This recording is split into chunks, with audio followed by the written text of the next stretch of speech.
그럼 은퇴 후에 매달 500만 원씩 배당금으로 먹고 살려면 도대체 얼마를 투자해야 할까요?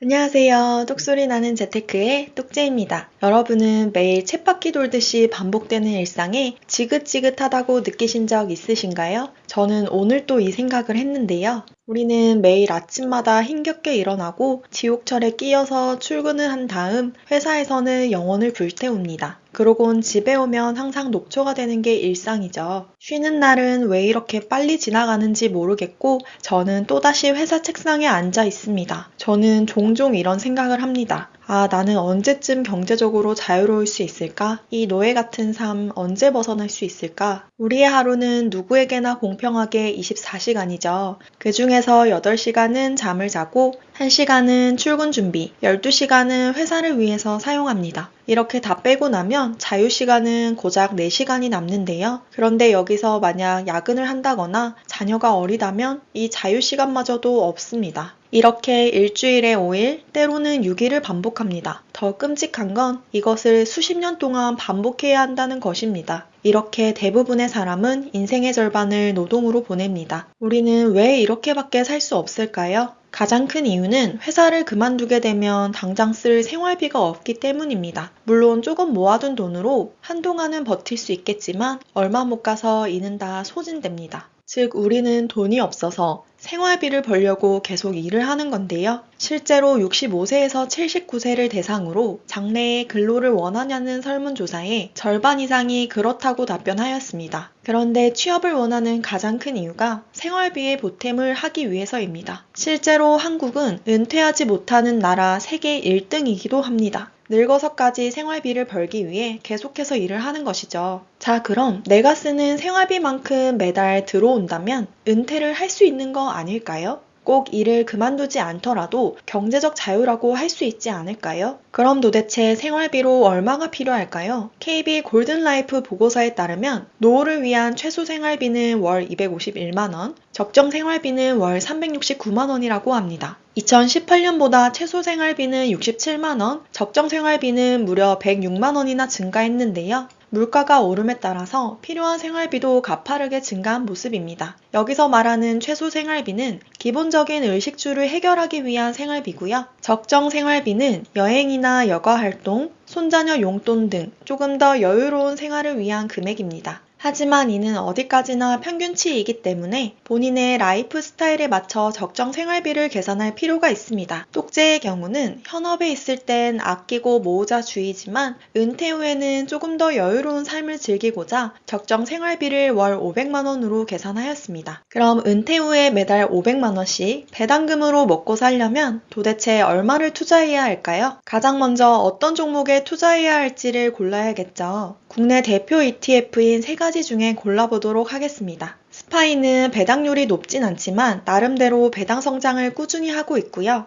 슈드의 경우 유명한 배당 성장 ETF죠. 그리고 제피는 무려 9.5%의 배당률을 자랑하는 월배당이자 고배당 ETF입니다. 우선 매달 500만 원씩 들어오게 하는 게 목표니까 오늘은 월배당인 제피를 통해서 얼마 투자해야 하는지 알아보도록 하겠습니다. 혹시 제피를 처음 보시는 분들을 위해서 간략하게 설명을 드리자면 제피는 S&P 500에 포함된 주식 중에 저평가된 주식을 선별하여 투자하는 종목입니다. S&P 500과 액티브가 더해진 종목이라고 보시면 되는데 S&P 500과 비슷한 수익률을 목표로 하면서도 변동성을 낮추고 매월 월배당을 지급하는 커버드콜 ETF입니다. 이 커버드콜 ETF는 주가 상승을 제한하지만 높은 배당금을 지급하는 게 특징인데요. 이 내용에 대해서는 다른 영상에서 자세히 다뤄보도록 하겠습니다. 연간 보수율은 0.35%로 액티브 펀드치고는 낮은 편에 속하고요. 배당 수익률은 약 9.5%입니다. 그럼 월 생활비 500만 원을 받기 위해서 얼마 투자해야 하는지 본격적으로 알아볼게요. 월에 500만 원씩 12달이니까 연에 연 6천만 원의 배당금이 필요합니다. 여기서 6천만 원의 배당금을 받기 위한 원금을 X라고 가정하면 X는 6천만 원 나누기 0.095가 되고 연 6천만 원을 받기 위한 원금은 6억 3천만 원이 됩니다. 생각보다 그렇게 큰 금액이 아니죠. 그런데 여기서 하나 빠진 게 있습니다. 바로 미국 주식 배당금엔 배당소득세 15%가 원천 징수된다는 것인데요. 우리는 최종적으로 손에 떨어지는 금액이 월 500만 원이 되어야 하니까 세전 금액이 아니라 세후 금액을 구해봐야겠죠. 그럼 배당소득세를 제하기 전에 원금을 Y라고 가정하고 6억 3천만 원 나누기 0.85를 해주면 7억 4천만 원이 필요하다는 결론이 나옵니다. 결론적으로 제피에 7억 4천만 원을 투자하면 월 배당금 500만 원이 가능하다는 이야기인데요. 그런데 여기서 또 끝이 아니죠. 우리는 종합소득세와 건강보험료를 한 번 더 고려해봐야 합니다. 제피로 월 500만 원을 받기 위해서 7억 2천만 원을 투자하면 세전 연 배당금은 7,058만 원이 되고 세후로 월 500만 원을 수령할 수 있는데요. 그런데 여기서 배당소득이 연 2천만 원을 초과하였기 때문에 금융소득 종합과세자가 됩니다. 금융소득 종합과세자가 되면 종합과세와 분리과세 금액 중 큰 금액으로 과세하게 되는데요. 종합과세를 구하는 공식은 2천만 원까지는 15%, 그리고 여기에 초과분에 대해서 과세표준 기본 세율을 곱해준 다음 누진공제액을 빼주면 됩니다. 분리과세는 간단하게 배당금의 15%를 곱해주시면 구할 수 있습니다. 조금 전에 세후 월 500만 원을 수령하려면 연 배당금 7,058만 원이 돼야 한다고 말씀드렸는데요. 그럼 여기서 2천만 원까지는 15%를 곱해주고 2천만 원을 뺀 나머지 5,058만 원에 24%를 곱해줍니다. 왜 24%냐면 5,058만 원은 종합소득세 기본세율표에서 세 번째 구간, 여기에 속하게 되는데요. 여기에 해당하는 세율을 바로 곱해주시면 됩니다. 그런 다음 누진공제액 576만 원을 빼주시면 결론적으로 종합과세 금액은 937만 9,200원이 나옵니다. 그럼 두 번째로 분리과세 금액을 구해보겠습니다.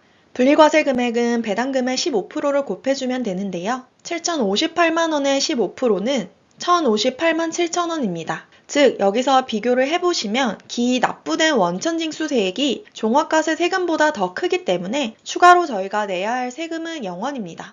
그럼 종합과세 금액과 분리과세 세액이 같아지는 구간이 얼마냐? 바로 세전 8,400만 원까지입니다. 월로 따지면 세전 700만 원까지인데요. 단 여기서 주의를 하셔야 할 점이 배당소득 외에 다른 소득이 없다는 가정하에 8,400만 원까지입니다. 만약 추가적으로 근로소득이나 기타 소득, 사업소득 등이 있다면 그 금액을 전부 합산해서 계산을 하기 때문에 달라질 수 있습니다. 참고로 제피에 투자하여 세전배당금 8,400만 원을 받으려면 무려 8억 8천만 원을 투자해야 합니다. 그리고 만약 부부 합산을 하면 17억 6천까지는 제피에 투자해도 추가 종합소득세 걱정이 없습니다. 그러니까 종합소득세가 무서워서 배당주에 투자하지 못한다는 것은 핑계일 뿐인 거죠. 우리는 종합소득세를 걱정하기보다는 투자금을 어떻게 마련할지를 조금 더 고민해 봐야 합니다. 여기서는 한 가지만 기억해 주세요. 세전 배당금 8,400만 원까지는 종합소득세 걱정이 없습니다. 단, 다른 소득이 없다는 가정하에입니다. 그런데 한 가지가 더 남았죠. 바로 건보료인데요. 사실 종합소득세보다 더 무서운 게 이 건보료라는 말이 많은데요. 지금부터 하나씩 알아보도록 하겠습니다. 지역가입자의 건보료에는 재산과 소득, 자동차가 모두 합산되어 건보료를 산정하게 됩니다. 오늘은 배당소득에 대해서 알아보니까 재산과 자동차는 생략하고 오로지 소득에 대해서만 건보료를 매겨볼게요. 참고로 지역가입자의 경우 연간 배당소득이 1,000만 원을 넘지 않으면 금융소득을 0원으로 간주하여 건강보험공단에 통보되지 않습니다. 하지만 연간 배당소득이 1,000만 원에서 1원만 초과해도 전체 금액이 건보료 대상이 되니까 이 점 알고 계셔야겠죠. 그래서 보통 직장가입자보다 지역가입자의 건보료 부담이 더 크게 됩니다. 우리는 은퇴 후에 배당금 월 500만 원을 가정했으니까 오늘은 지역가입자의 건보료에 대해서 알아보도록 할게요. 조금 전 지역가입자의 건보료 산정에는 재산과 소득, 자동차가 반영된다고 말씀드렸는데요. 이 소득에 대한 점수 산정 방식은 아래와 같습니다. 소득 금액이 336만 원 초과 6억 6,199만 원 이하일 경우 이렇게 복잡한 식을 계산해 줘야 하는데요. 보기만 해도 너무 복잡하죠. 3초 만에 계산하실 수 있는 방법이 있습니다. 지역가입자의 소득보험료 부과 방식이 기존 등급제에서 정률제 방식으로 변경되면서 건강보험료와 장기요양보험료를 모두 더한 지역가입자의 건보료는 세전 배당금의 8%로 잡고 계산하시면 됩니다. 왜 이렇게 8%가 나오는지는 지역 건강보험료의 월 하한 금액과 월 상한 금액을 이용하여 구해볼 수 있는데요. 조금 계산을 해야 하기 때문에 이 부분은 제 전자책에다가 남겨놓도록 하겠습니다. 우리는 간단하게 세전배당금의 8%만 기억하시면 되는데요.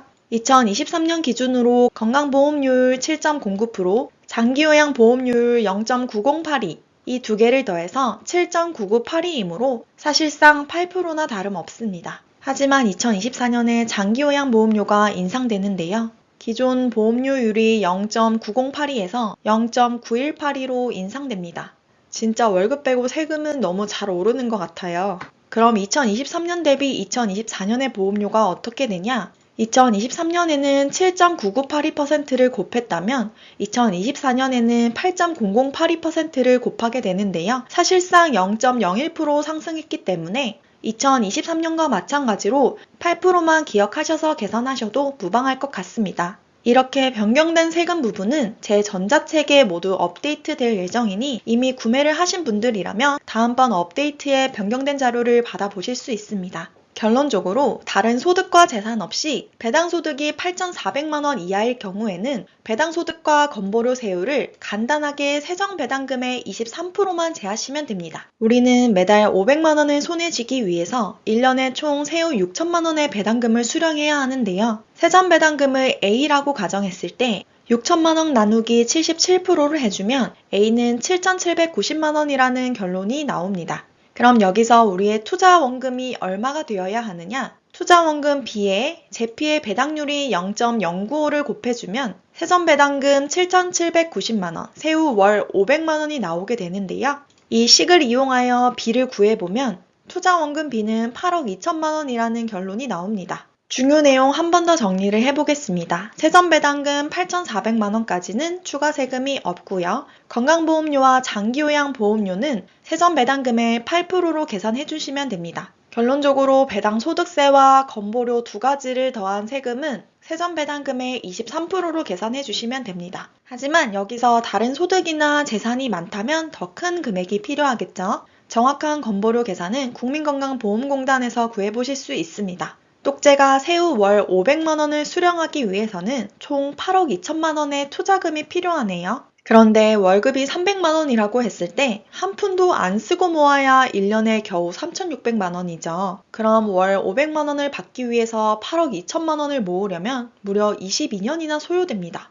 게다가 22년 뒤에는 물가가 상승하기 때문에 화폐 가치가 많이 떨어지겠죠. 그래서 지금의 500만 원과 같은 구매력을 가지려면 2배에 가까운 금액이 필요합니다. 사실상 근로소득만으로는 경제적 자유를 달성하는 것은 불가능에 가깝습니다. 그럼 어떻게 하면 경제적 자유를 당길 수 있느냐? 우리는 절세계좌를 이용해서 세금을 최대한 줄여야 하고요. 더 열심히 벌고 더 열심히 아껴서 투자금을 늘려야 합니다. 그리고 내 돈을 불려줄 자산에 꾸준히 투자를 실행해야 합니다. 여기서 가장 중요한 것은 바로 실행이죠. 수량에 집중하셔야 하고요. 시간과 복리와 함께 장기 투자를 계속 하시다 보면 언젠가는 경제적 자유에 도달하실 수 있습니다. 똑제도 그것을 목표로 하고 있고 앞으로도 여러분들과 계속 함께 할 거니까 저랑 같이 경제적 자유를 꼭 이뤄보시는 거 어떠실까요? 깨알 홍보를 하자면 세금 걱정 없이 절세계좌를 이용해서 경제적 자유에 다가가는 법, 제 전자책에 노하우가 담겨져 있습니다. 자세한 내용은 고정 댓글 참고해주세요. 여러분, 배당주 꾸준히 모으고 계신가요? 매달 계좌에 찍히는 배당금은 보는 것만으로도 기분 좋고 이게 진짜 나의 노후소득이 되겠구나 싶어서 더 열심히 모으게 되죠. 그런데 배당금이 많아질수록 우리가 예상하지 못한 문제들이 조용히 따라옵니다. 금융소득 종합과세로 예상보다 큰 세금을 내게 되고 건강보험료까지 갑자기 확 올라갈 수가 있죠. 하지만 이 구조를 미리 알고 준비를 잘 해둔다면 세금도 건보료도 충분히 현명하게 관리할 수 있습니다. 오늘 영상에서는 배당을 많이 받으면 발생하는 뜻밖의 문제들과 이를 피할 수 있는 절세 전략은 무엇인지 하나씩 알아보도록 하겠습니다. 먼저 금융소득이 무엇인지부터 알아볼 건데요. 금융소득이란 세법상 이자소득과 배당소득을 합쳐서 부르는 소득의 유형입니다. 금융소득의 종류는 이렇게 두 가지가 있다고 말씀을 드렸는데요. 첫 번째, 이자소득은 자금을 빌려준 대가로 받는 수익이라 보시면 되겠습니다. 우리가 한 번쯤은 들어봤던 예적금 이자, 채권 이자, 국제회사채 수익 등이 여기에 포함됩니다. 두 번째, 배당소득이란 자본을 투자한 대가로 받는 수익입니다. 주식의 배당금, ETF 분배금, 펀드의 이익 분배금 등이 여기 배당소득에 포함됩니다. 그래서 이 두 가지를 모두 합하여 금융소득이라 부른다 보시면 되겠습니다. 국내 이자, 배당소득세율은 14%이고요. 지방소득세를 포함하면 15.4%가 됩니다. 그리고 미국 주식 같은 경우는 배당소득세율이 15%입니다. 예를 들어 5%짜리 예금에 2천만 원을 넣었다고 해보겠습니다. 그러면 세전 이자는 102만 3,238원이 되는데요. 예금이 만기되었을 때 이 금액을 모두 다 주지 않죠. 이자 소득세 15.4%인 15만 7,579원을 제한 나머지가 지급됩니다. 이렇게 이자나 배당과 같은 금융소득이 연간 세전 2천만 원을 초과하기 전까지는 추가적으로 더 붙는 세금은 없습니다. 그러니까 15.4% 내면 땡이라는 거죠. 그런데 이 금액이 2천만 원에서 단 1만 원이라도 초과하는 순간 금융소득 종합과세자가 냅니다. 그럼 금융소득 종합과세는 뭐냐? 개인이 받는 금융소득이 연간 세전 2천만 원을 초과할 경우 기존에 납부한 15.4%의 세금과 별도로 다른 소득과 합산하여 더 높은 세율로 과세하는 제도를 이야기합니다.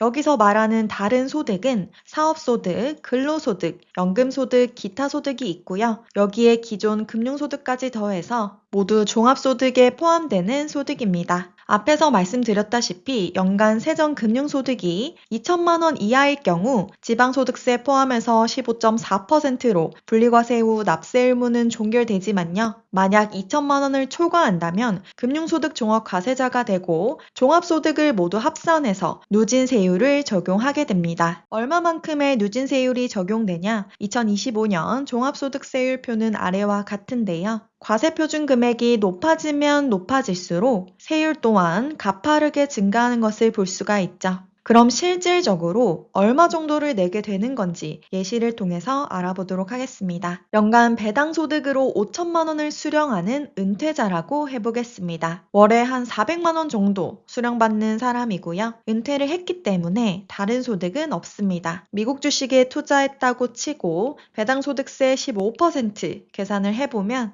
원천징수 되는 금액은 750만 원입니다. 앞에서 2천만 원을 초과한 나머지 금액은 종합과세 대상에 포함된다고 했는데요. 5천만 원 중 2천만 원을 초과한 금액은 3천만 원이죠. 그런데 여기서 다른 소득은 없다고 말씀을 드렸으니까 이 3천만 원만 종합소득세율표에 넣어보겠습니다. 그러면 세율 15% 이 구간에 해당이 되고요. 계산을 해보시면 종합과세로 나온 금액보다 기원천징수된 금액이 더 큰 것을 알 수가 있습니다. 이럴 때는 추가 세금이 별도로 없고요. 기존에 원천징수됐던 금액으로 납세는 종결됩니다. 참고로 종합과세로 계산한 금액이 더 적다고 해서 추가적으로 환급해 주는 건 없습니다. 소득세의 최소값이 원천징수된 금액이라고 보시면 되겠습니다. 두 번째 예시 알아보겠습니다. 앞에서와 마찬가지로 연간 배당소득이 5천만 원인 연봉 1억 근로자 혹은 사업자라고 해보겠습니다. 보통 이 정도 큰 금액의 배당소득을 만들어내려면 억대 연봉이신 분들이 많더라고요. 그래서 현실적으로 예시를 한번 들어봤습니다. 배당소득 5천만 원 중 2천만 원을 초과한 3천만 원은 종합과세 대상이 되는데요.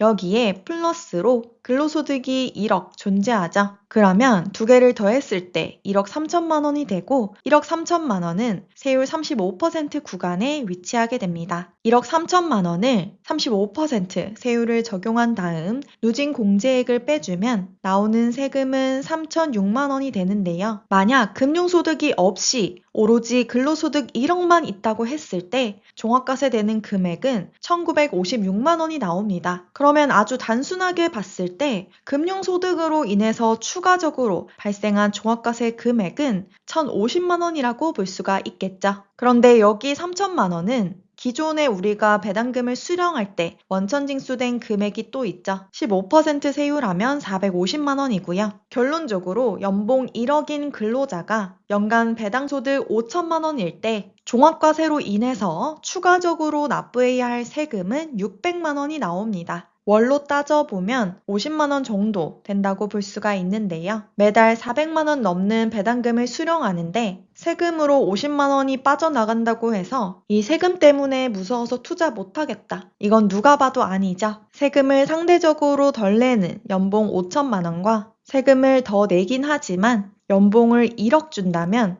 여러분은 어떤 걸 선택하실 건가요? 저는 고민도 없이 세금 더 내더라도 후자를 선택합니다. 우리가 종합소득세와 분리과세 금액이 같아지는 분기점을 알아둔다면 훨씬 더 좋겠죠. 국내 배당소득세율은 14%이고요. 미국의 배당소득세율은 15%입니다. 먼저 국내를 보시면 분리과세와 종합소득 금액이 같아지는 연간 금융소득 금액은 7,760만 원입니다. 미국 같은 경우는 이 두 가지가 같아지는 분기점 금액이 8,400만 원입니다. 단 다른 소득이 없이 오로지 순수하게 금융소득만 있다라고 가정했을 때의 금액이라는 점 참고를 해주시면 되겠고요. 연간 세전 금융소득이 국내의 경우 7,760만 원, 미국의 경우 8,400만 원, 이 금액 이하라면 분리과세로 종결되고요. 이 금액을 만약 초과한다면 종합소득세를 추가적으로 부담하셔야 합니다. 투자 원금이 아니고요. 금융소득이 이만큼 돼야 한다는 뜻입니다. 그래서 만약 부부 합산으로 봤을 때 국내 같은 경우는 1억 5,520만 원까지, 미국 같은 경우는 1억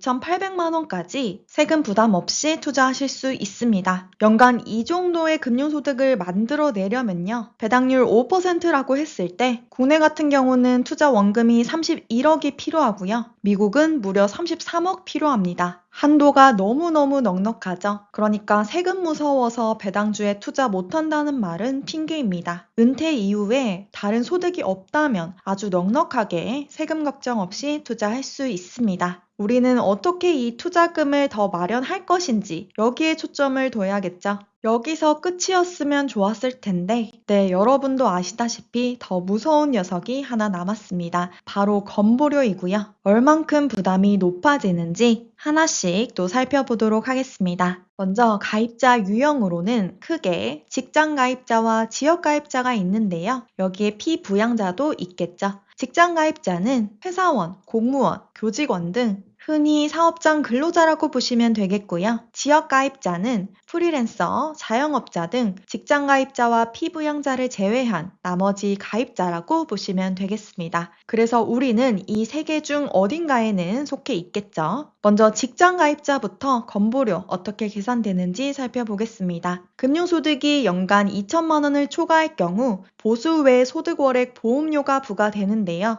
2천만 원 초과분에 대해서만 장기요양 보험료율 포함 8% 보험료율이 적용된다 보시면 되겠습니다. 원래 보험료는 회사와 근로자 반반씩 부담을 하는데요. 이렇게 추가적으로 보수의 소득월액 보험료를 내야 할 경우 본인이 보험료를 100% 부담해야 합니다. 예를 들어서 직장인이 3천만 원 금융소득이 발생했다고 해보겠습니다. 그러면 2천만 원을 초과한 1천만 원의 8%를 곱해서 추가되는 건강보험료 약 80만 원이 나오고요. 이를 12달로 나누면 한 달에 6만 6천 원 정도 보험료가 추가된다 보시면 되겠습니다. 아까운 금액이지만 그래도 이 정도는 낼 수 있겠다 이런 생각도 드시죠? 그런데 우리가 평생 직장가입자로 남아있을 순 없습니다. 언젠가는 지역가입자로 전환이 될 텐데 지역가입자는 그럼 어떻게 계산을 하느냐? 금융소득이 1천만 원을 초과하면 금융소득 전액 건보료 부과 대상이 됩니다. 그러니까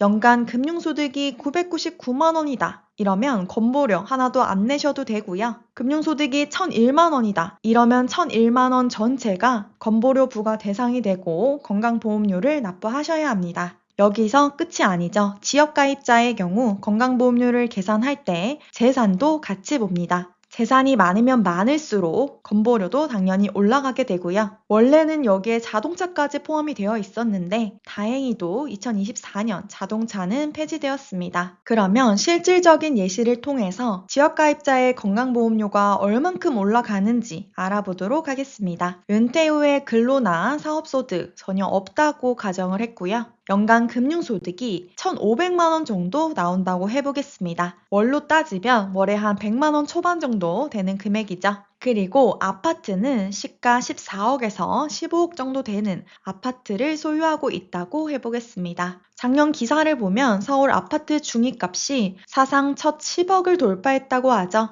그래서 이 금액으로 한번 잡아봤습니다. 이 조건으로 건강보험료를 계산했을 때 월에 부담해야 하는 건강보험료는 29만 1230원이 되고요. 연간으로 따지면 1년에 350만 원이 됩니다. 월에 100만 원 정도 금융소득이 들어오는데 건보료가 월에 30만 원 정도 나간다면 꽤나 부담스러운 금액이라 볼 수가 있죠. 다음으로 두 번째 예시는 지방에 거주하는 은퇴자라고 해보겠습니다. 연간 금융소득이 3천만 원 발생하고요. 월로 따지면 약 200만 원 정도 들어오는 금액입니다. 그리고 시가 5억 정도 하는 아파트를 한 채 소유하고 있다고 해보겠습니다. 이랬을 때 부담해야 하는 월 건강보험료는 30만 9,650원이 나옵니다. 1년으로 따지면 370만 원 정도 되는 수준이고요. 앞에서 봤던 예시보다 아파트 가격이 많이 떨어졌는데 건강보험료는 오히려 오른 것을 볼 수가 있죠.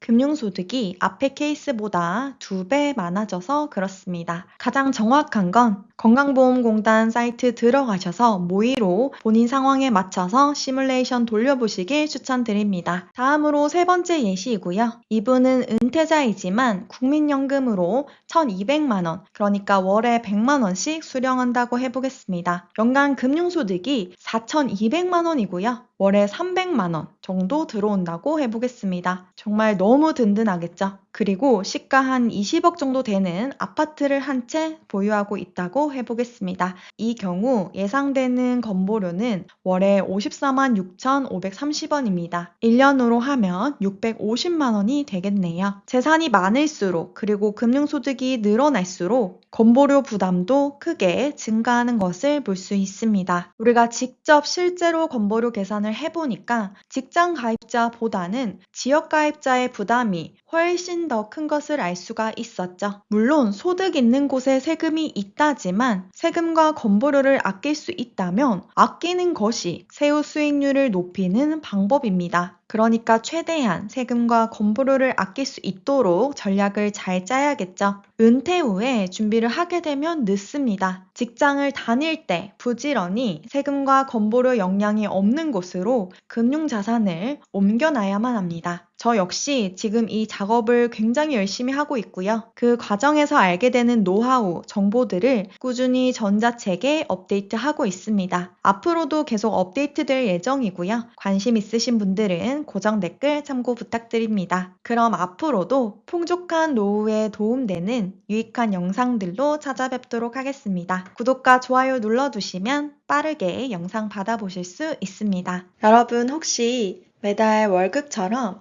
따박따박 배당금이 들어왔으면 좋겠다라고 생각해 보신 적 있으신가요? 아마 저를 포함한 많은 분들께서 원하시지 않을까 싶은데요. 그래서인지 최근 배당주를 열심히 모아가시는 분들이 더 많아지신 것 같습니다. 그렇지만 배당금이 늘어날수록 세금도 그만큼 더 많이 내야 하는 거 아닌가? 라는 걱정도 드실 텐데요. 오늘은 건강보험료를 포함한 배당과 관련된 세금에 대해서 아주 제대로 알아보도록 하겠습니다. 배당주에 투자하시는 분들이라면 많은 도움이 되는 영상이니 꼭 끝까지 시청해 주시고요. 구독과 좋아요도 한 번씩 부탁드리겠습니다. 먼저 배당 소득세에 대해서 알아볼 건데요. 우리는 배당금을 지급받을 때 배당 소득세를 내야 합니다. 배당 소득세율은 미국과 국내 주식이 각각 다른데요. 미국 주식의 경우 15%, 국내 주식의 경우 지방소득세를 포함하여 15.4%가 됩니다. 그럼 실제로 이렇게 떼는지 한번 확인을 해볼 건데요. 제가 최근에 미국 주식 V5로부터 지급받은 배당 내역입니다. 세전 배당금은 12.61달러고요. 세후 배당금은 10.72달러입니다. 여기서 납부된 세액은 1.89달러인데 계산을 해보시면 딱 15% 정도가 나옵니다. 이번에는 국내 주식 삼성전자의 배당 내역을 통해서 배당 세율을 계산해 보겠습니다. 세전 배당금은 27,797원이고요. 세후 배당금은 23,527원입니다. 배당 내역에 보시면 원천 징수된 세액이 4,270원이라고 나오는데 이건 역시 계산을 해보시면 15.4%가 나옵니다. 배당 소득세의 경우 따로 제가 입금을 하여 납부하는 것은 아니고요. 배당금이 들어올 때 알아서 원천 징수한 다음 나머지가 계좌로 들어오게 됩니다. 그래서 연간 배당 소득이 2천만 원을 넘지 않았을 경우엔 따로 신경 쓸 것이 전혀 없습니다. 하지만 배당 소득이 2천만 원을 초과하게 될 경우 이야기는 조금 달라지는데요. 여러분은 혹시 금융소득 종합과세라는 말을 들어보셨을까요? 여기서 말하는 금융소득은 배당 소득과 이자 소득을 합친 것을 금융소득이라고 이야기합니다. 우리가 예적금을 하여 지급받는 이자도 이자 소득에 들어가고요. 채권에서 받는 이자도 이자 소득에 들어갑니다. 배당 소득과 이자 소득을 합친 금융소득이 연간 2천만 원을 초과할 경우 금융소득 종합과세자가 되는데요. 만약 금융소득 종합과세자가 된다면 기존 금융소득에 다른 종합소득을 모두 합산하여 종합소득세를 내야 합니다. 여기서 말하는 다른 종합소득에는 근로소득, 사업소득, 연금소득, 기타 소득이 있고요. 이자소득과 배당소득은 금융소득이라고 말씀드렸죠. 그러니까 여기 나와 있는 6가지 소득을 모두 더해서 종합소득세를 매기게 됩니다. 추가적인 세금을 더 낼 수 있는 상황이 되는 거죠. 그럼 금융소득 종합과세자가 된다면 무조건 세금 폭탄일까요? 꼭 그렇지만은 않습니다. 한번 예시를 들어보도록 할 건데요. 이미 은퇴를 했고 미국 주식으로 배당금 월 500만 원, 연으로 계산했을 때는 6천만 원을 수령한다고 해보겠습니다.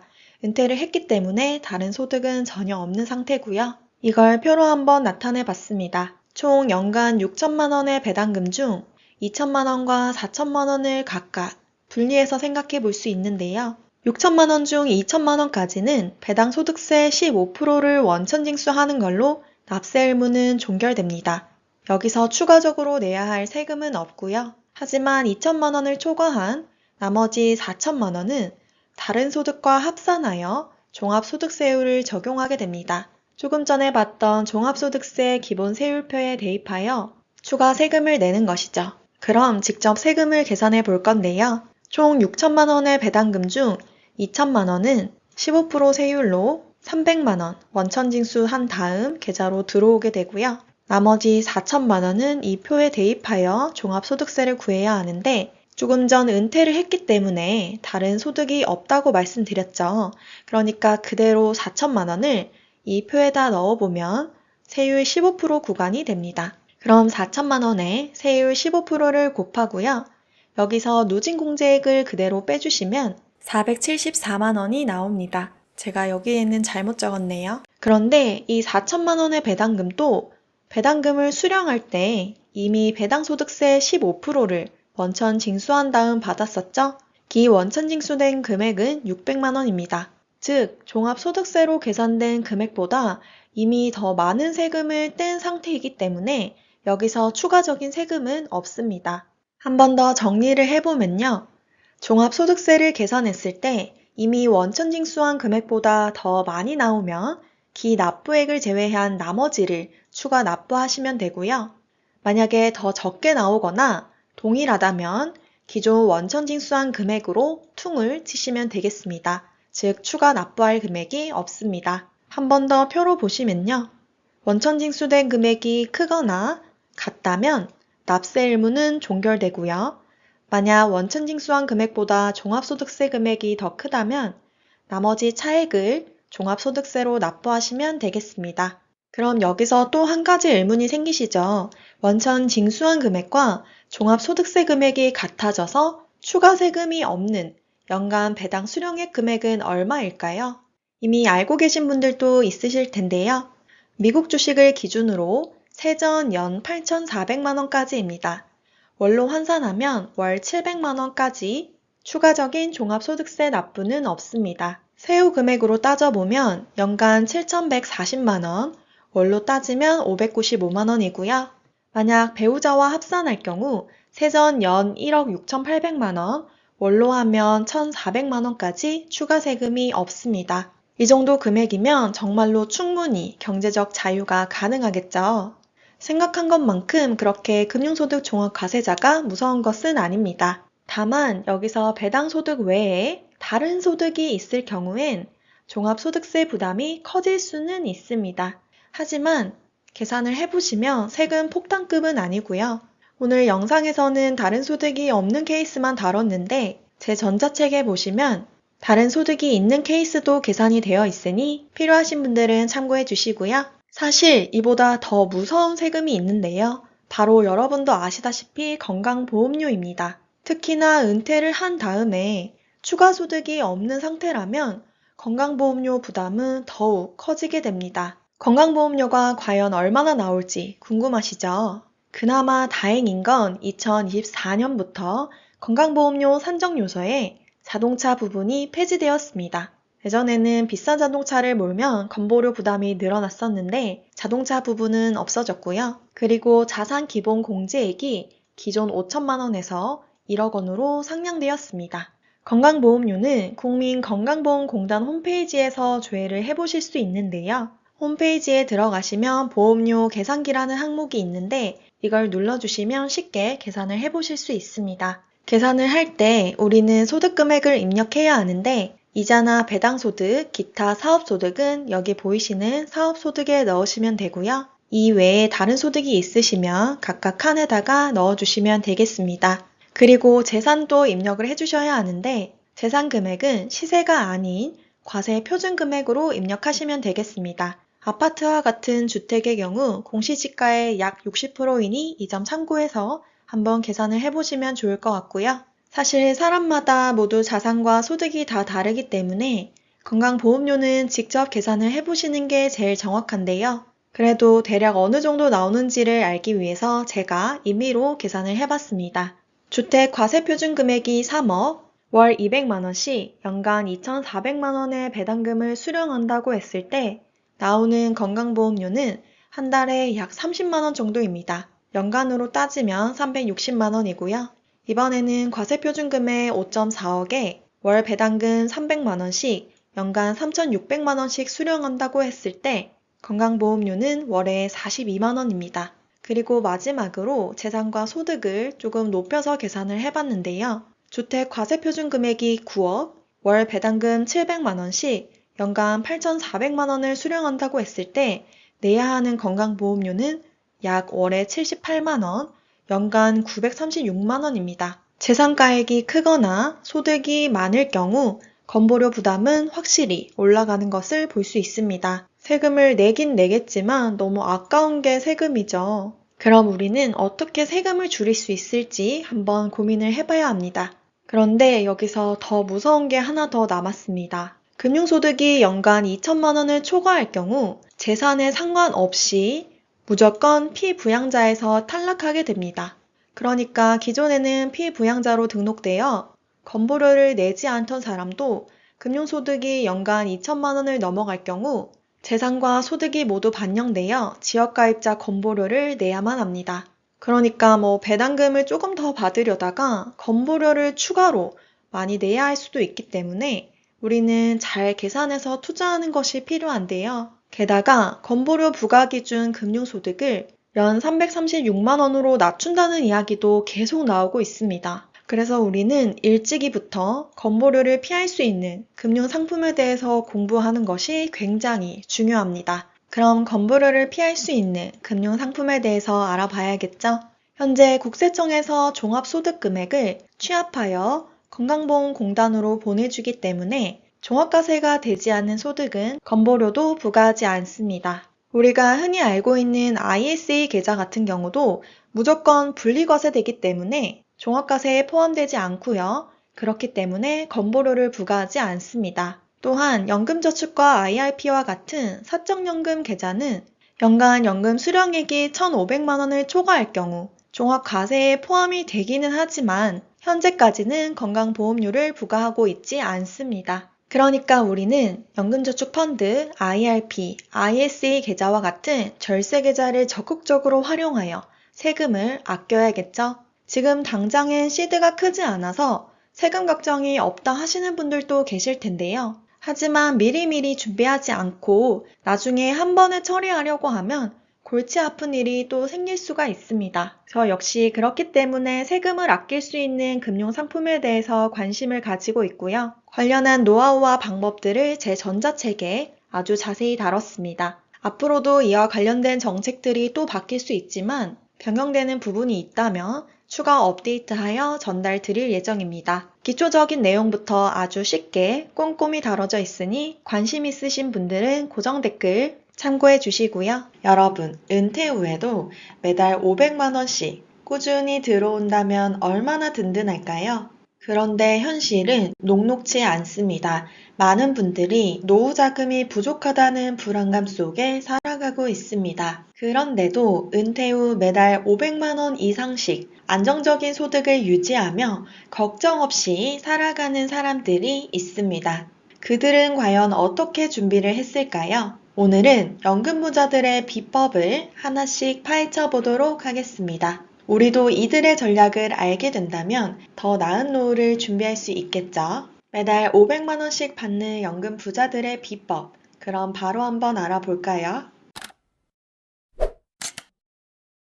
그러면 은퇴 후의 소득 격차 어떻게 벌어지는 걸까요? 은퇴 후의 소득은 누구에게나 평등하지 않습니다. 은퇴 후 생활비 충당 정도에 따라 5단계로 분류한 노후소득 피라미드 자료를 보시면 은퇴 후에 가장 여유롭게 사는 은퇴 귀족층의 월 평균 소득은 약 525만 원입니다. 비율로 보면 2.5%로 굉장히 낮은 것을 볼 수가 있죠. 반면 가장 많은 비중을 차지하는 상대 빈곤층의 소득은 125만 원이고요. 절대 빈곤층의 경우 월 평균 소득이 겨우 101만 원에 불과합니다. 이는 부부 기준 최소 생활비 251만 원, 적정 생활비 369만 원에 한참 못 미치는 수준이죠. 그런데 안타깝게도 절반 이상이 노후 빈곤층에 위치하고 있습니다. 이 격차는 어디에서 생기는 걸까요? 생활비가 충분히 여유 있다고 대답한 은퇴 귀족층의 경우 국민연금뿐만 아니라 퇴직연금, 개인연금, 금융소득, 심지어 월세 같은 다양한 소득원을 통해서 안정적인 현금 흐름을 확보한 것이 특징이었습니다. 반면 준비가 부족했던 계층에서는 국민연금이나 정부 지원금에 의존을 하거나 자녀에게 기대야 하는 경우가 많았습니다. 여러분도 혹시 이런 걱정 해보신 적 있지 않으신가요? 내가 은퇴를 하면, 그러니까 일을 그만두면 생활비는 어떻게 마련을 해야 할까? 혹시 내 자녀에게 부담을 주지는 않을까? 이런 걱정이 떠오르신다면 지금부터 이야기할 연금 부자들의 비법에 주목해 보시면 좋을 것 같습니다. 연금 부자들의 비결 첫 번째는 3층 연금 구조를 잘 활용했다는 것입니다. 여러분도 아시다시피 국민연금만으로는 생활비를 충당하는 데 어려움이 있죠. 현재 1인당 월 지급 평균액이 59만 5천 원 정도로 최소 생활비에도 한참 못 미치는 수준인데요. 은퇴 귀족층의 경우 이러한 1층에 위치한 국민연금에 대한 의존도를 낮추고 2층과 3층에 위치한 개인연금과 퇴직연금을 적극적으로 활용하여 미리 자산을 만들어둔 경우가 많았습니다. 여러분도 아시다시피 개인연금 계좌의 경우 정부에서 세제 혜택을 제공하는데요. 매년 최대 900만 원까지 세액공제 혜택을 받을 수가 있습니다. 실제로 은퇴 귀족층의 21.9%가 20년 이상 이런 연금에 투자하면서 세액공제 혜택을 받았다고 대답했습니다. 그냥 납입만 해도 수익률이 13.2%, 16.5%까지 되니까 이런 상품 어디 없죠? 이제 올해도 얼마 남지 않았는데요. 아직 개인연금 계좌에 납입하지 않으신 분들은 투자 없이 납입만으로도 이러한 세액공제 혜택 받을 수 있으니까 가능하면 꼭 납입하면 좋을 것 같습니다. 연금 부자들의 두 번째 비법은 바로 적극적인 위험자산 투자입니다. 연금 부자들은 안정성만을 추구하지 않고 위험자산에도 전략적으로 투자해 높은 수익률을 달성했는데요. 특히 ETF와 TDF와 같은 상품들을 적극적으로 활용하였습니다. 연금 투자 수익률 상위 10% 고객에게 과거로 돌아가 처음부터 연금 투자를 다시 시작할 수 있다면 어디에 가장 중점적으로 투자하겠느냐라는 질문을 했는데요. 응답자의 58%가 펀드와 ETF에 투자하겠다고 꼽았습니다. 그리고 18.4%는 주식을 이야기했는데요. 즉, 수익률 상위 10% 고객의 76.4%는 위험자산을 핵심 투자처로 꼽았습니다. 아무래도 지금의 노후 자금을 불리는데 이러한 위험자산들이 크게 기여를 했기 때문에 그렇지 않을까 생각을 합니다. 그런데 대부분의 사람들의 노후 자금은 현재 원리금 보장형 상품에 잠들어 있습니다. 그래서 연평균 수익률 2% 남짓으로 다른 국가 대비 굉장히 낮은 수익률을 보이고 있는데요. 실제로 가계금융복지조사 자료에 따르면 우리나라 사람이 금융자산 투자 시 선호하는 운용 방법은 예금이 무려 87.3%로 가장 높았습니다. 그리고 주식은 9.8%, 개인연금은 1.7%로 굉장히 낮은 것을 볼 수가 있는데요. 왜 이런 결과가 나왔냐? 우리나라 사람들은 금융자산을 투자할 때 가장 고려를 하는 부분이 바로 안정성이기 때문입니다.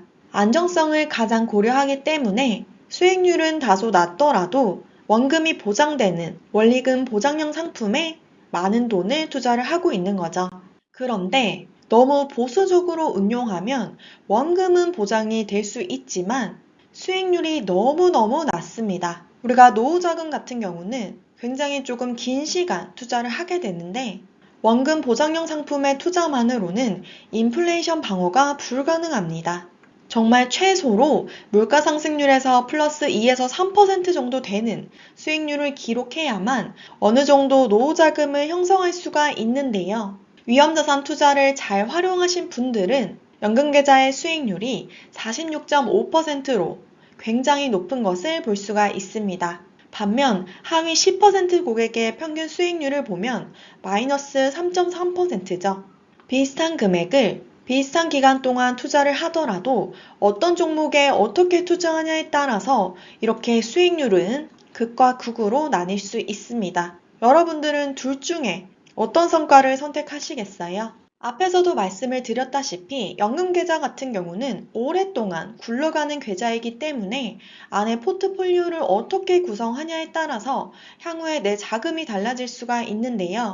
우리가 IRP나 연금저축 같은 계좌에서 ETF나 TDF 같은 위험자산에 투자하여 투자 수익률을 끌어올린과 동시에 장기간 투자한다면 복리효과가 극대화되어 내가 생각했던 것보다 훨씬 더 크게 노후자산이 불어날 수 있습니다.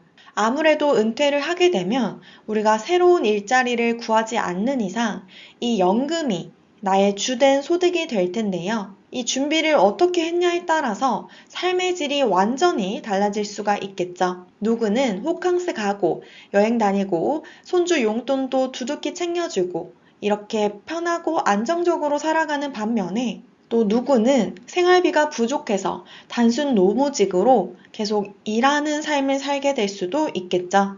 어떻게 준비를 했냐에 따라서 정말 내 노후의 삶이 달라질 수 있다는 점을 꼭 알고 준비를 하셨으면 좋겠습니다. 그럼 매달 500만 원 이상씩 받는 연금부자들의 비법을 한번 정리를 해보자면요. 국민연금의 의존도를 낮추고 일찍부터 개인연금, 퇴직연금을 잘 준비를 했었죠. 여기에 덤으로 세공제 혜택도 잘 챙겼고요. 또한 예적금과 같은 원리금 보장형 상품이 아니라 ETF나 TDF와 같은 원리금 비보장형 상품을 아주 적극적으로 활용하여 투자 수익률을 높였습니다. 적은 돈이라도 꾸준히 장기간 투자를 했고요. 이렇게 해서 노후 자금을 크게 불려서 아주 여유로운 은퇴 후 삶을 즐기고 계시죠. 요즘 커뮤니티 글을 보면 결혼 배우자 조건으로 노후 준비를 본다는 글이 참 많은데요. 결혼 준비 중에 부모님 노후 준비 여부를 물어보네요. 여자친구 부모님 노후 준비 안 된 것 같은데 결혼 신중해져야 할까요? 노후 준비 안 된 남자친구 부모님 결혼해도 괜찮을까요? 참 현실적인 부분인데 한편으로는 씁쓸한 현실입니다. 제가 자식된 입장에서 생각해 볼 때 양가 부모님의 노후 준비가 어느 정도 되어 있다는 사실만으로도 참 감사할 따름인데요. 아마 이 영상을 보고 계신 분들이라면 훗날 자녀들에게 손 벌리지 않고 스스로 노후를 책임지고 싶다는 생각이 많으실 겁니다. 저희 부모님 역시 이제 50대 후반, 60대에 접어드시는데 이런 생각이 굉장히 강하시더라고요. 노후 자금을 단기간에 2배, 3배 크게 불리겠다는 허황된 목표 말고 물가 상승률에서 2에서 3% 정도 되는 수익률을 매년 꾸준히 내겠다는 목표를 가진다면 정말 누구나 할 수 있습니다. 결코 어렵지가 않고요. 한 설문조사에 따르면 노후 준비를 못하는 가장 큰 이유 중 하나가 바로 노후 준비 방법을 잘 모르겠다였습니다. 그러니까 노후 준비를 하고 싶어도 어떻게 하는지 잘 모르겠으니까 원금이 보장되는 수익률이 낮은 예적금에 그냥 방치되어 있는 경우가 많다는 건데요. 그런데 이것도 이해가 가는 게 우리는 한 번도 어떻게 안정적으로 투자를 하고 노후 자금을 굴릴 수 있는지 배워본 적이 없죠. 심지어 학교에서도 이런 것은 가르쳐 주지 않습니다. 그래서 스스로 공부하고 투자 경험을 쌓은 사람만 아주 여유롭게 노후를 보내고 있는 건데요. 앞으로도 본인 스스로 공부하고 투자하셔야 합니다. 그 누구도 내 노후는 책임져 주지 않고요. 지금 이 영상을 보시는 분들 중에 50대 분들도 있으실 텐데 50대라고 해서 결코 늦지 않았습니다. 우리가 지금 수명이 정말 많이 늘었잖아요. 그만큼 노후 자금을 굴릴 수 있는 시간도 충분해졌다고 보시면 좋을 것 같습니다. 지금부터라도 열심히 공부하고 적극적으로 투자한 사람과 귀찮다, 관심 없다, 어떻게든 되겠지, 이렇게 나몰라라 한 사람의 노년기 삶은 정말 확연히 다를 거라고 저는 생각합니다. 아직 똑제 채널에 있는 영상 안 보신 분들은 제 채널에 있는 영상들로 공부를 한번 시작해 보시고요. 안정적으로 노후 자금 굴리고 평생 돈 걱정 없는 이런 시스템 만들기 노하우가 궁금하신 분들은 똑제 전자책도 있으니 참고해 주시면 좋을 것 같습니다.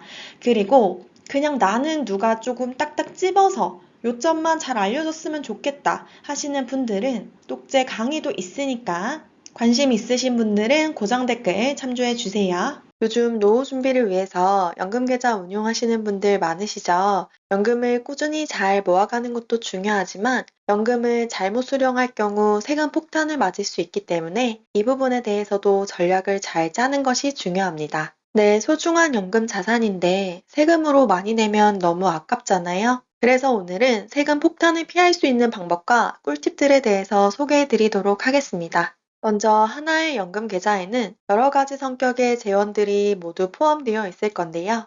연금을 개시하게 되면 각 재원의 순서에 따라 나오게 됩니다. 1순위로 나오는 것은 세액공제를 받지 않은 납입원금, 2순위는 퇴직금 원금, 3순위는 세액공제 받은 원금과 운용수익 배당금이 있습니다. 하지만 이 통장에 들어있는 돈에 꼬리표가 붙어 있는 게 아니기 때문에 연금을 개시하는 시점에 연금보험료 등 세액공제 확인서를 발급받아서 각 재원을 확정하게 됩니다. 이렇게 확정이 되면 어떤 재원이냐에 따라서 과세 여부가 달라지게 되는데요. 1순위부터 3순위까지 차례대로 돈이 나오게 되고 이 순서는 절대 거스를 수 없습니다. 만약 1순위의 재원이 남아있다면 2순위의 재원이 먼저 나올 수는 없습니다. 예를 들어서 계산하기 쉽게 각각의 재원에 1억씩 총 3억 원이 연금 계좌에 있다고 해볼게요. 그래서 제가 연금을 개시한 이후에 연간 2천만 원씩 수령한다고 하면 5년 차까지는 1순위에 위치한 세액공제 받지 않은 납입원금에서 돈이 인출하게 됩니다. 그리고 6년 차부터는 2순위에 위치한 퇴직금 원금에서 연금으로 나오게 됩니다. 가령 연금을 개시한 이후에 매달 나오는 배당금만 빼서 인출할 수 있는지 궁금하신 분들이 계실 텐데요. 배당금은 이 세 가지 재원 중 가장 마지막에 위치하는 3순위 재원입니다. 그래서 앞에 1순위와 2순위의 재원이 모두 소진될 때까지는 배당금만을 인출할 수 없습니다. 하지만 각각의 재원마다 꼬리표가 붙어 있는 것이 아니기 때문에 1순위에 위치한 세액공제 받지 않은 납입원금이 남아있다면 마치 배당금을 받는 것처럼 인출해서 쓸 수는 있습니다. 혹시 여러분도 연금에 수령 한도가 있다는 사실을 아시나요? 저는 처음에 이걸 보고 아니 내 연금인데 왜 내 맘대로 받지도 못하나 라고 생각을 했어요. 그런데 만약 이러한 한도가 없다면 연금을 개시한 초반에 돈을 다 빼서 써버리는 경우가 생길 수 있겠죠. 개인연금은 개시하고 10년까지는 수령 한도가 정해져 있는데요. 예를 들어서 제가 연금을 개시하는 시점에 연금계좌 평가액이 1억이라고 했을 때 이러한 수령 한도가 없다면 개시 1년 차에 9,100만 원을 빼쓰고 나머지 연차에 100만 원씩만 뺐을 수 있겠죠. 그런데 이렇게 하면 연금으로서의 의미가 없어질 테니 초반에 다 빼서 쓰지 말고 분할해서 잘 나눠 쓰라고 이렇게 연금 수령 한도라는 제한을 만들어뒀습니다. 정부에서는 여러 가지 혜택을 주는 대신에 어떻게 보면 반강제적으로 노후 자금을 활용하도록 만들어둔 거죠. 그럼 우리는 이 연금 수령 한도에 대해서 알아봐야겠죠. 연금 수령 한도는 계산식이 굉장히 간단합니다. 11- 연차분의 매년 연금계좌 평가액 그리고 120%를 곱해주면 되는데요. 이때 N에 해당하는 연차에는 연금 수령 가능한 날의 포함 연도를 1년차로 쳐서 계산합니다. 만약 연금계좌가 2013년 3월 이전에 가입됐다면 수령 연차를 5년 추가해서 계산하시면 됩니다. 예를 들어서 제가 연금 개시 1년 차라고 해볼게요. 그리고 연금 계좌의 총 평가액이 1억이 모여 있습니다. 그럼 평가액인 1억 나누기 11 빼기 연금 개시 1년 차라고 했으니까 이 자리에 1을 넣어준 다음 120%를 곱해주면 1년에 수령할 수 있는 연금 한도는 총 1,200만 원입니다. 만약 계좌가 13년 3월 이전에 가입됐다면 1 대신 6을 넣어주시면 되겠죠. 연금계좌 평가액이 많으면 많을수록 그리고 연금 개시 연차가 오래되면 오래될수록 연금 수령 한도가 더 커지게 됩니다. 하지만 이 연금 수령 한도도 계속해서 있는 건 아니고요. 연금을 개시한 10년이 된 이후부터는 수령 한도 없이 자유롭게 출금을 할 수 있습니다. 그리고 이 연금 수령 한도 내에서 수령을 하게 될 경우 저율과세되어 나이에 따라 5.5%에서 3.3%의 세금만 내면 됩니다. 단 여기서 연금 수령 한도를 초과할 경우 초과분에 대해서는 기타 소득세 16.5%를 내야 합니다. 연금 수령 한도 다음에 또 알아두셔야 할 점이 바로 연금 소득세인데요. 사적연금을 저율과세 해주는 금액은 연간 연금 수령액 1,500만 원까지입니다. 2023년까지는 1,200만 원이었는데 2024년에는 1,500만 원까지는 저율과세를 해줍니다. 그런데 여기서 굉장히 중요한 부분이 나오는데요. 만약 이 1,500만 원을 초과한다면 연금 수령 전액에 대해서 분리과세 또는 종합과세로 세금을 내야 합니다. 그러니까 제가 2024년부터 사적연금으로 연금을 받는 금액이 만약 1,510만 원이 되었다. 그러면 1,500만 원까지는 저율과세를 해주고 10만 원만 분리과세 하는 게 아니라 1,510만 원 전체에 대해서 분리과세 혹은 종합과세로 매긴다는 것입니다. 이것 때문에 연금계좌 가입 의미가 없다고 하시는 분들이 참 많으신데요. 그렇기 때문에 우리는 가능한 이 1,500만 원을 초과하지 않도록 관리하는 것이 필요합니다. 1년에 1,500이라고 해봤자 한 달이면 100만 원 조금 넘는 금액이라서 터무니없이 부족한 액수가 아닌가 싶은데요. 아마 계속해서 물가가 올라가는 만큼 이 한도도 올라가지 않을까 생각합니다. 일단 연간 연금 수령액이 1,500만 원 이내라면 저율과세를 해주는 것은 굉장히 좋은데요. 만약에 연금 수령 나이가 55세에서 69세라면 5.5%의 세금, 70에서 79세라면 4.4%의 세금, 80세 이후라면 3.3%의 세율로 과세됩니다. 그래서 가능하다면 연금을 최대한 늦게 받는 것이 세금 측면에서는 가장 좋겠죠. 다음으로 퇴직급여도 연금으로 수령할 수 있는데요. 퇴직금의 경우 연금으로 수령하게 되면 1년에서 10년 차까지는 퇴직소득세 70%를 내면 되고 11년 차 이후부터는 퇴직소득세 60%만 내면 됩니다. 퇴직금을 꼭 연금으로 받지 않고 일시금으로 받거나 연금을 수령도 할 수 있는데요. 그런데 이렇게 받을 경우에는 세금 감면은 없습니다. 웬만하면 연금으로 받으라는 뜻이겠죠. 그래서 우리가 이 부분에서 생각해 볼 수 있는 점은 내가 만약 연금 개시 시점인 55세에 일을 하고 있다면 굳이 연금을 많이 수령할 필요는 없겠죠. 하지만 퇴직소득세의 경우 11년 차부터 무려 40%나 감면을 해주기 때문에 일단은 55세 시점에 연 1만 원으로 해서 개시를 해두고 11년 차가 되는 시점 혹은 내가 돈이 필요한 시점에 연금 수령액을 늘리시면 되겠습니다. 세금은 안 낼 수 있으면 최대한 아끼는 게 가장 좋습니다. 여기까지 정말 잘 따라오셨는데요. 용어가 다 비슷하고 아무래도 세금 부분이 조금 어렵기 때문에 제가 한눈에 보기에 편하게 한 번 더 정리를 해봤습니다. 이 부분은 캡처를 해서 가지고 계시는 것도 좋을 것 같네요. 연금계좌에는 총 4가지 성격의 재원이 있는데요. 세액공제 받지 않은 원금, 퇴직금 원금, 세액공제 받은 금액, 운용수익과 배당금이 있습니다. 연금을 개시하게 되면 각각의 재원들은 순서에 따라서 나오게 됩니다. 가장 먼저 세액공제 받지 않은 납입원금은 비과세입니다. 그래서 제가 연금을 개시하기 전이나 후 얼마든지 그리고 언제든지 비과세로 인출할 수 있습니다. 비과세이기 때문에 연간 연금 수령액 1,500만 원에 포함되지 않습니다. 2순위에 위치한 재원은 퇴직금 원금인데요. 퇴직금은 분류과세로 퇴직소득세를 매기게 됩니다. 여기서 분류과세란 종합과세에 포함이 되지 않고 말 그대로 분류해서 과세를 하는 방법으로 분류과세에는 양도소득과 퇴직소득이 있습니다. 이 퇴직금은 연금 수령 한도 이내로 수령하게 되면 퇴직소득세 30에서 40%를 감면해주게 됩니다. 조금 전에 10년 차까지는 연금을 수령할 수 있는 한도가 정해져 있다고 말씀드렸잖아요. 그 한도 내에서 수령하게 되면 이렇게 세금을 감면해주고요. 만약 연금 수령 한도를 초과하게 될 경우 초과한 금액에 대해서만 퇴직소득세 감면 없이 100% 납부하게 됩니다. 예를 들어서 내 연금 수령 한도가 연 3천만 원인데 제가 퇴직금을 4천만 원 뺏었었어요. 그러면 3천만 원까지는 퇴직소득세를 감면해주고 초과한 금액인 1천만 원에 대해서는 세금 감면을 안 해주고 100%다 내야 한다는 이야기입니다. 그리고 퇴직금은 분류과세이기 때문에 연간 연금 수령액 1,500만 원에 역시 포함되지 않습니다. 3순위에 위치한 재원은 세액공제 받은 원금과 운용수익 그리고 배당금입니다.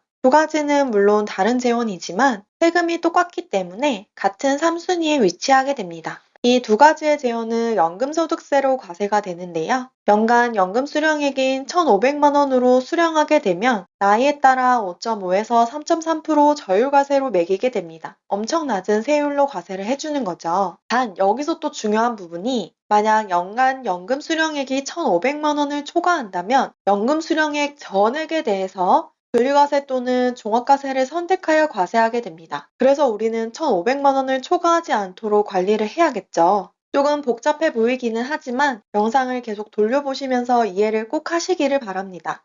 연금을 타서 쓰시려면 본인이 반드시 알고 있어야 계좌 관리를 할 수 있습니다. 결론적으로 저율과세를 받기 위해서는 연금 수령 한도 내여야만 하고요. 그리고 연간 수령액 한도 내여야만 합니다. 두 가지 용어가 비슷해서 조금 헷갈리긴 하시죠? 예를 들어서 설명해 드릴게요. 만약 연금 개시 1년 차에 연금 수령 한도가 1,200만 원이라고 해볼게요. 조금 전에 계산식, 요게 연금 수령 한도였죠? 그런데 제가 돈이 조금 더 필요해서 1,200만 원이 아닌 1,400만 원을 연금으로 수령받았다고 해볼게요. 그러면 초과한 200만 원에 대해서만 기타소득세 16.5%를 과세하게 됩니다. 왜냐면 연금 수령액 한도인 1,500만 원을 넘지 않았기 때문이죠. 두 번째 예시로 만약 연금 개시 3년 차에 연금 수령 한도가 3천만 원이라고 해볼게요. 그리고 제가 만약 2천만 원을 연금 수령한다면 연금 수령액 한도 1,500만 원을 초과하였기 때문에 2천만 원 전액에 대해서 분리과세 혹은 종합과세를 매기게 됩니다. 조금 이해가 가셨나요? 자, 그럼 지금까지 정리한 내용을 토대로 세금 폭탄을 조금이라도 줄일 수 있는 방법에 대해서 소개해 드리겠습니다. 연금을 개시한 다음에 월 200만 원씩 연 2,400만 원을 인출한다고 해볼게요. 만약 연금 계좌가 한 개가 있을 경우 2,400만 원을 인출하게 되면 2,400만 원은 연간 연금 수령액인 1,500만 원을 초과했기 때문에 2,400만 원 전체에 대해서 16.5% 분리과세를 때리고요. 그럼 세금은 396만 원이 나옵니다. 그런데 만약 제가 연금 계좌를 한 개가 아니라 두 개를 가지고 있다고 해볼게요. 두 개를 모두 개시하지 않고 연금 계좌를 하나만 개시를 하고 하나는 개시를 안 했습니다. 그리고 똑같이 2,400만 원을 연에 인출할 건데 첫 번째 연금 계좌에서 1,500만 원을 인출하고 두 번째 계좌에서 900만 원을 인출한다고 해보겠습니다. 그럼 첫 번째 계좌에서 나온 1,500만 원은 5.5% 저율과세가 되고요. 두 번째 계좌의 900만 원은 16.5%의 기타 소득세를 때리게 됩니다. 그럼 결론적으로 231만 원의 세금을 내야 하는데요. 똑같이 월 200만 원씩 인출하는 거지만 연금 계좌를 어떻게 활용하냐에 따라서 세금은 165만 원이나 차이 나게 됩니다. 여기서 연금 인출 금액이 크면 클수록 이 차이는 더 벌어지게 되겠죠. 그래서 연금을 개시하는데도 전략이 필요합니다.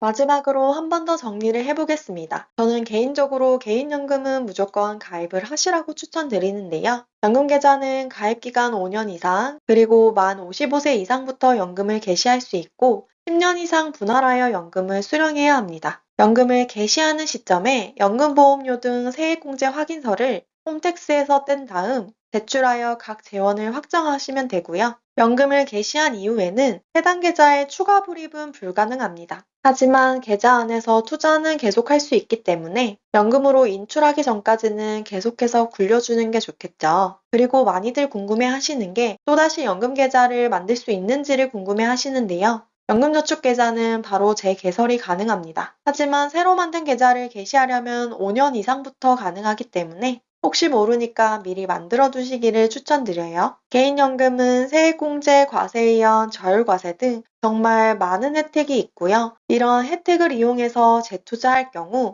단기로 투자하면 복리 효과를 극대화시킬 수 있습니다. 적은 돈으로 노후 자금을 많이 마련할 수 있겠죠. 또한 분리과세되기 때문에 금융소득 종합과세에도 포함되지 않고요. 건보료 대상에도 포함되지 않습니다. 그래서 금융자산이 많다면 필수로 이런 절세 계좌를 활용하시는 것이 좋습니다. 조금 전에 알려드렸던 팁 중에 퇴직연금은 일을 하든 안 하든 일단 55세부터 최소 금액이라도 개시하시는 것을 추천드리고요. 그 이유는 11년 차부터 퇴직소득세 40% 감면을 받을 수 있기 때문이었죠. 또 아주 중요했던 부분이 되도록이면 연간 연금 수령액인 1,500만 원을 넘지 않도록 관심을 가지고 관리를 하셔야 합니다. 연금 계좌가 한 개일 경우에는 알아서 정해진 대로 인출이 되지만 연금 계좌가 여러 개일 경우 본인이 직접 관리를 하셔야 된다는 점도 유의하시길 바랍니다. 결론적으로 연금 계좌를 잘 운영하면서 세금을 최소화해야겠죠. 저는 개인적으로 연금저축펀드만큼 노후 준비에 최적화된 상품은 없다고 생각하는데요.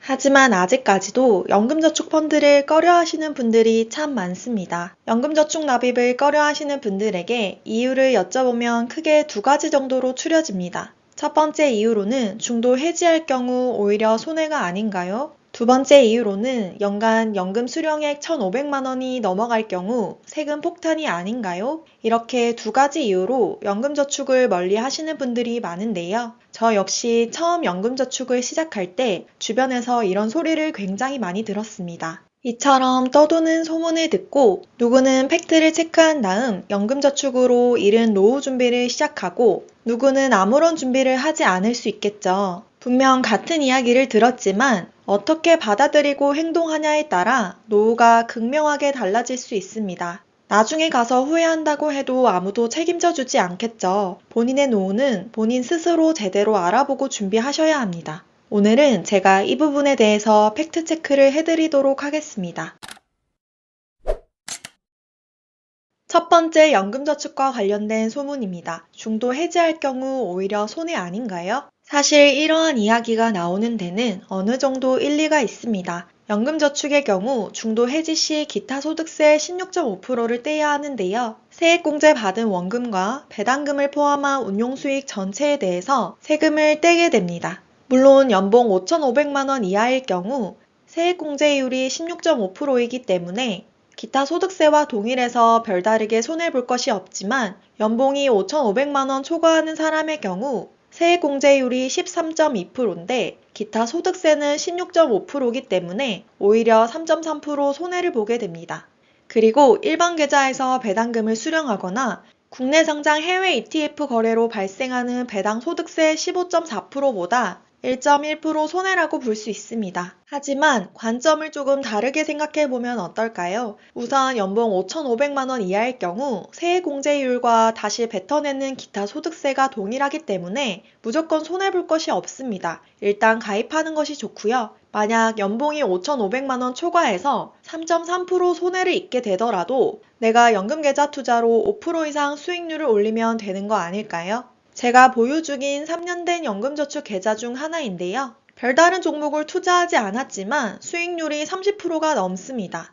저는 여태까지 13.2%의 세액공제율을 적용받았지만 제가 지금 해지하게 되더라도 손해는 아닌 것이죠. 오히려 이득인 상황입니다. 그러니까 내가 5% 이상 수익을 낼 수 있다면 연봉에 상관없이 일단 누구나 가입하는 것이 좋습니다. 그런데 이 5% 이상 수익률은 절대 어려운 것이 아닙니다. 연금저축을 꺼리는 더 큰 이유가 남았죠. 두 번째 이유는 연간 1,500만 원 이상 연금을 수령할 경우 세금 폭탄이 아니냐는 오해인데요. 여기에는 종합소득세와 건보료 등이 포함되겠죠. 과연 이게 맞는지 팩트체크해 보도록 하겠습니다. 2024년 기준으로 연간 분리과세되는 사적연금 수령액은 1,500만 원까지입니다. 그러니까 1,500만 원 이하로 연금을 수령하게 될 경우 나이에 따라 3.3%에서 5.5%, 저율과세로 연금소득세가 매겨지는데요. 만약 여기서 1원이라도 초과하게 될 경우 연금 수령액 전액에 대해서 종합과세 또는 16.5%의 분리과세를 하게 됩니다. 이 부분 때문에 많은 분들이 연금저축펀드를 가입해봤자 아무 의미가 없다고 말씀하시는 건데요. 사실 1,500만 원이라고 해봤자 12달로 나누면 월에 125만 원밖에 안 되잖아요. 요즘처럼 물가가 계속 높아지고 있는 상태에서 이 금액은 굉장히 낮은 금액이죠. 그래서 많은 분들이 1,500만 원을 초과하기는 싫고 그렇다고 125만 원을 받을 거면 차라리 연금저축을 안 하고 만다는 선택을 하고 계십니다. 그런데 이건 제가 볼 때 연봉을 8천에서 1억으로 올려줄 건데 세율 구간도 같이 오르니 연봉 1억을 받기 싫다고 하는 거랑 마찬가지라고 생각합니다. 여러분은 연봉 8천에서 1억으로 올려준다고 하는데 세율 구간이 오르니까 싫다고 하실 건가요? 어디든 간에 소득이 있는 곳에는 항상 세금이 있습니다. 그럼 대체 연금 수령액 1,500만 원을 초과하게 되면 종합과세가 얼만큼 나오는 걸까요? 한번 구해보도록 하겠습니다. 연금 소득에 대한 종합소득세 부과 절차는 아래와 같습니다. 하나씩 차근히 살펴볼게요. 먼저 개인연금 계좌에서 수령하는 연간 연금 수령액을 파악하셔야 합니다. 그런 다음 연금 소득공제를 해주는데요. 연금 소득공제는 아래에 있는 표에 맞춰서 해주시면 됩니다. 단 여기서 공제액이 900만 원을 초과하는 경우 900만 원을 공제해주시면 됩니다. 그 다음 인적공제를 해주게 되는데요. 기본적으로 본인공제 150만 원이 들어가고요. 여기에 부양가족이나 기타 항목 등에 따라서 추가 공제가 가능합니다. 이렇게 3번까지의 과정을 통해서 종합소득세 과세표준금액을 산출합니다. 만약 여기서 연금소득 외에 다른 종합소득 금액이 있다면 같이 합산이 되겠죠. 구해진 과세표준금액을 아래 종합소득세 기본세율표에 넣어서 곱해주게 됩니다. 만약 나의 과세표준이 6천만 원이라고 하면 세율이 24%가 적용되겠죠. 과세표준에 세율을 곱해준 다음 누진공제액을 빼주고 최종적으로 종합소득세 금액을 산출하게 됩니다. 여기에서 지방소득세 10%를 포함하여 최종 세액을 구할 수 있는데요. 이 과정을 거치고 나면 종합소득세율이 얼만지, 그러니까 실효세율이 실질적으로 얼마가 나오는지를 구해볼 수 있습니다. 세금을 모두 제한 다음 세후 월 수령액이 나오겠죠. 실제 케이스를 통해서 종합소득세를 한번 구해보도록 하겠습니다. 개인연금으로 2인 가구 최소생활비 월 250만 원을 수령한다고 해보겠습니다. 은퇴 후기 때문에 연금 소득 외에는 다른 소득이 없다고 가정했고요.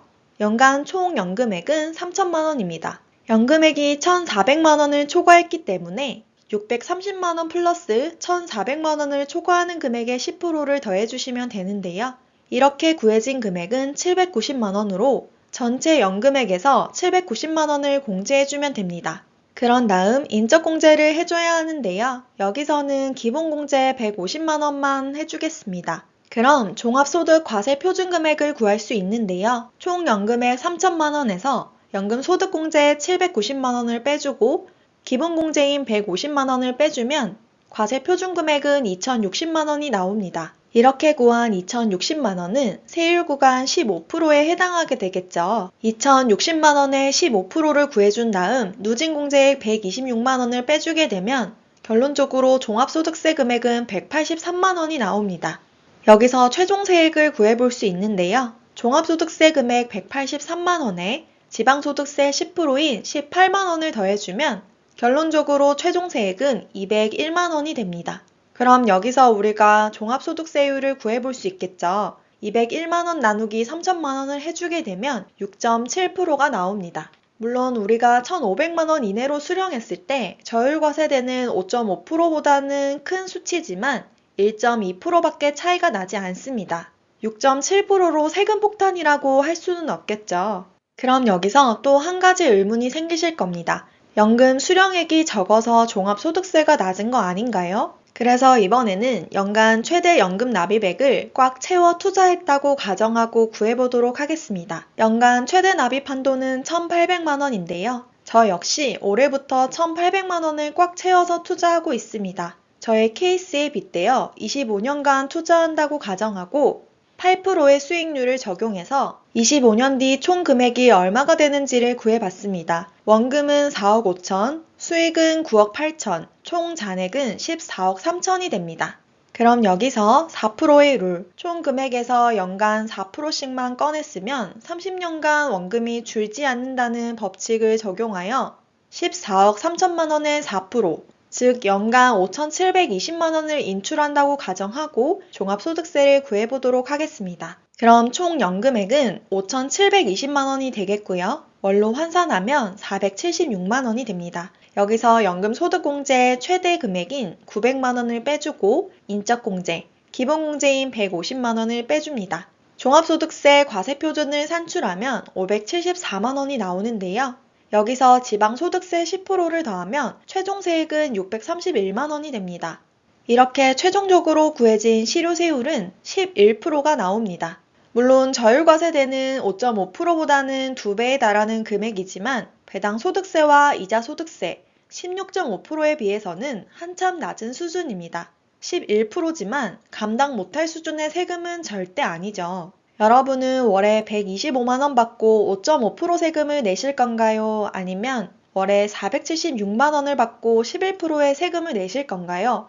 저는 고민도 하지 않고 두 번째를 선택할 것입니다. 조금 더 늘어나는 세금 때문에 연금저축에 너무 많은 혜택을 포기한다는 것은 저는 현명하지 못한 선택이라고 생각합니다. 그리고 올해부터 또 하나의 선택지가 생겼습니다. 예전에는 연간 연금 수령액을 초과하게 되면 무조건 종합과세가 되었지만 이제는 분리과세도 선택할 수 있습니다. 그러니까 내가 다른 소득이 있거나 연금액이 커서 1억, 2억이 된다 하더라도 16.5%의 분리과세로 과세는 종결됩니다. 여기서 분리과세라고 하니까 무조건 분리과세가 유리하다고 생각하실 수 있는데요. 무조건적으로 분리과세가 유리한 것은 아닙니다. 케이스에 따라서 종합과세 금액이 더 낮을 수도 있기 때문에 상황에 맞춰서 유리한 쪽으로 선택하시면 됩니다. 세금 폭탄하면 빠지지 않는 녀석이 있죠. 바로 건강보험료인데요. 건강보험료는 과연 어떤지 바로 알아보도록 하겠습니다. 여러분도 아시다시피 지역가입자의 건강보험료 산정 요소에는 소득과 재산, 자동차 이렇게 세 가지가 있습니다. 이 소득 부분에 연금소득이 들어가게 되는데요. 하지만 이 연금소득 중에서 공적연금소득만 50% 반영하고 있습니다. 그러니까 퇴직연금이나 연금저축과 같은 사적연금은 건강보험료에 반영되지 않습니다. 즉, 내가 연금저축으로 1억을 받든 2억을 받든 간에 지역가입자의 건강보험료에는 아직까지 산정이 되지 않는 거죠.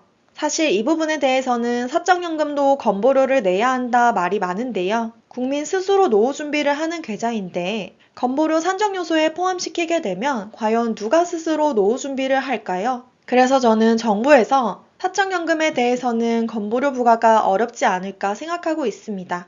그래서 아직까지는 건보료 걱정을 할 필요가 전혀 없고요. 참고로 사적연금은 피부양자 소득요건에도 반영되지 않습니다.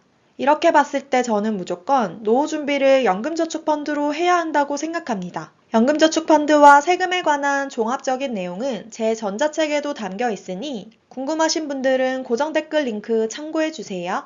마지막으로 오늘 내용 한 번 더 정리해 보도록 하겠습니다. 세금 측면에서 봤을 때 일반 계좌보다는 무조건 연금 계좌가 유리합니다. 이 외에도 과세이연, 저율과세, 세액공제 등의 다양한 혜택이 있었고요. 연간 1,500만 원 이내로 수령할 경우 5.5% 저율과세가 됩니다. 만약 연간 3천만 원을 수령한다고 했을 때 종합소득세율은 6.7%, 그리고 연간 5,720만 원을 수령한다고 하면 종합소득세율은 11%가 됩니다. 물론 연금소득이 올라갈수록 세율이 올라가는 것은 맞으나 세금 폭탄 수준은 절대 아니었죠. 게다가 사적연금소득은 건강보험료 산정에도 현재 포함되지 않고 있습니다. 만약 관련 소식이 변경된다면 이 내용은 제 전자책에 모두 업데이트 해드리도록 하겠습니다. 지금까지의 내용을 토대로 우리가 할 수 있는 행동은 세금을 무서워하기보다는 가능한 많은 금액을 연금계좌에 투자하는 것이 현명합니다. 제가 계속 강조하고 있지만 진득하게 수량 늘리기에 집중하는 것이 풍족한 노후를 향한 지름길입니다. 현금 흐름이 마르지 않고 계속 나오는 계좌, 저랑 같이 만들어 보시는 거 어떨까요?